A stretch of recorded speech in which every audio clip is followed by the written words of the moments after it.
God, may butan sa tanan. Hallelujah. So, ang kulong rin makita sa Colossians chapter 1, verse 23. So, ako pagabasahon. Mahimo kini kung mapadayon ka mo nga ligon sa pagtuog dili matarong sa paglaom na inyong nahugdan sa inyong pagdawat sa Ebanghelyo. Ako si Pablo, nahimong masunugkon niining Ebanghelyo nga giwali ngadto sa tanang mga tawo. So, talagang Lord, we come to your presence. Lord, thank you for this wonderful day that you give to us. Lord, thank you for this opportunity, Lord, nga makashare ko. Lord, iyahi ako. I do believe, Lord, na wala dyan kayo mabuhat kung wala ikaw. So, klaro kayo dahil mga kaigsuunan na kung magpadayon ta, aduna gitay padulungan ng kaigsuunan. So, usa na diri si Pablo nga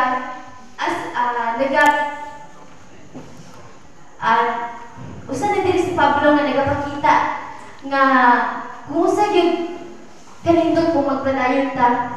Kay nga naman kung magpadayon ta naatay maging, for example, kung nagbuhatag ka makaayuhan diri sa kalibutan, ang nag-ingon sa Bible nga nagapit ta ug balay dito sa langit. Amen. And then makuha na to akong grant para sa kuan gabi in and then ang Ginoo ra gyud ang makatabang kanato bisan pa man maningkamot ta isip usa ka Kristohanon diya kaniya. O sama kay Pablo,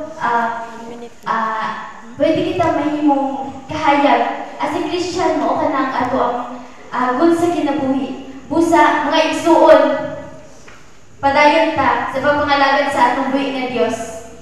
O mo na ka na.